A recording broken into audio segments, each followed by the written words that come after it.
தேர்தலை சந்திக்கிற திட்டம் அது நிச்சயமா. எப்படி இவ்வளோ தூரம் நான் மக்கள் வந்து பேசுகிறேன், எல்லாம் பண்ணுறேன், அந்த மாதிரிலாம் ஒதுங்கி இருக்கிற ஆள் நான் இல்லை, அதையும் சொல்லிக்கிறேன். இப்போது ஒன்றே ஒன்று மட்டும் நான் சொல்கிறேன். இப்போ இந்த திமுக 21 ஆட்சிக்கு வந்ததே சில புரியாதவர்கள் செய்த தவறுனால இந்த தவறு நடந்துருச்சு. இனிமே அந்த தவறு நடக்காத பார்த்துக்குவேன். பழனிசாமி சிறப்பாக கட்சியை வழிநடத்திக் கொண்டிருக்கிறார். பழனிசாமி சிறப்பாக முதலமைச்சராக இருக்கிறார். அவர் வந்தால் அனைத்து தேர்தலும் நாம் மாபெரும் வெற்றி அடைவோம் என்று சொல்லிதான் ஒரு மிகப்பெரிய மாயையை உருவாக்கினார்கள். அதற்கு பின்னால் நடந்த என்ன தேர்தல்? 11 தேர்தலில் பழனிசாமி பொதுச் செயலாளராக பொறுப்பேற்றதற்கு பின்னால் அத்தனையும் தோல்வியடைந்தார்.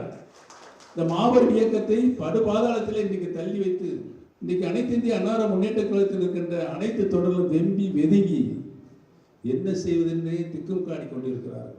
அந்த நிலையை உருவாக்கிய பழனிசாமிக்கு வருகின்ற காலங்களில் நாம் சரியான பாடத்தை புகட்ட வேண்டும் என்பதுதான் இன்று வரலாறு.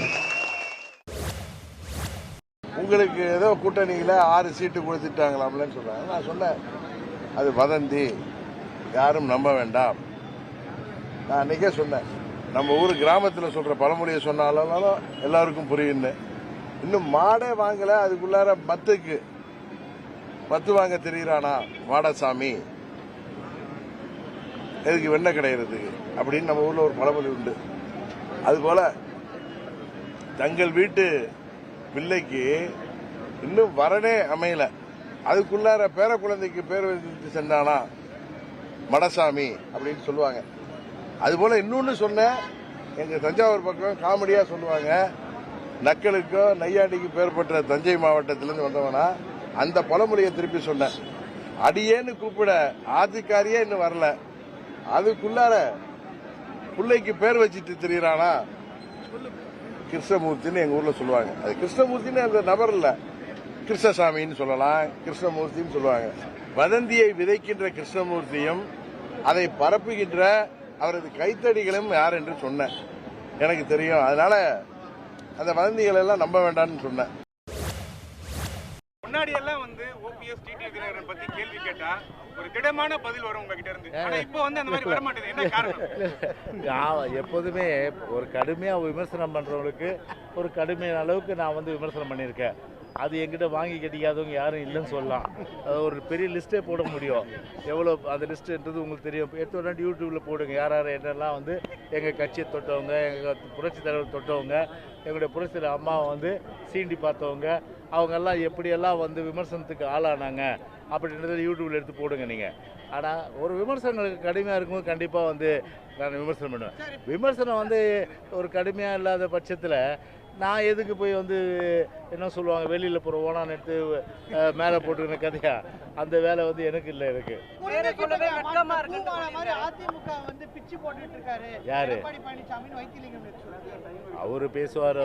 அதாவது இது பூமாலை கிடையாது, இது கட்டி முடிக்கப்பட்ட கோபுரம். ஆனால் உதிர்ந்த செங்கற்கள் அதெல்லாம் நான் பெருசாக பேச வேண்டிய அவசியம் கிடையாது. திரு கோயல் அவர்களை பொறுத்த வரைக்கும் தமிழ்நாட்டினுடைய அரசியல் தட்பவெப்பநிலை தெரியாது. அதனால் நிச்சயமாக அவர் நினைப்பது நடக்காது. திமுக கூட்டணியை உடைக்க எதிர்க்கட்சியில் பல்வேறு விமர்சனங்கள் முன்வைக்கிறாங்க. அதே நேரத்தில் அதிமுக மெகா கூட்டணி அமைச்சு ஜனவரிக்கு பிறகு மெகா கூட்டணி அமைக்கின்றாங்க. இது ரெண்டு எப்படி பார்க்குறீங்க? அதிமுகவால் மெகா கூட்டணி அமைக்க முடியாது. எங்களுடைய கூட்டணியிலிருந்து நான் ஏற்கனவே சொல்லிவிட்டேன், ஒரு செங்கலை கூட உருவ முடியாது. ஒத்த கருத்துடைய கட்சிகள்னு எடப்பாடி சொல்கிறாரு. ஓபிஎஸ்ஐயோ தினகரனையோ சேர்த்துக்கிறேன்னு அவர் சொல்லியிருக்காங்கிறத அவருடைய பேட்டியிலேயே பார்த்துக்கங்க. அப்போ அவங்களுக்குள்ள ஒத்த கருத்து கிடையாது. தேர்தல் அறிக்கை கொடுக்கும்போது நாடக கம்பெனி அது சீக்கிரமாக திவாலாகும்னு சொல்லி நயினார் நாகேந்திரன் பேசியிருக்காரு.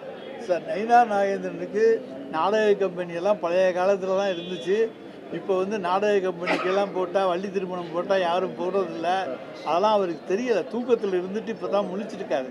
தலைவர் பதவி வந்தவுடன் முழித்து கொண்டிருப்பவர் தான் பார்த்த வள்ளி திருமண நாடகங்களையும் மற்ற நாடகங்களையும் நினச்சிக்கிட்டு விடிய விடிய நடக்கும்னு நினச்சிக்கிட்டு அதெல்லாம் சொல்லி எடுத்துடுறாரு. நிச்சயமாக இது நாடக கம்பெனி அல்ல, கலைவதும் அல்ல. உடனுக்குடன் செய்திகளை தெரிந்து கொள்ள சன் நியூஸ் பெல் ஐகானை கிளிக் பண்ணுங்க.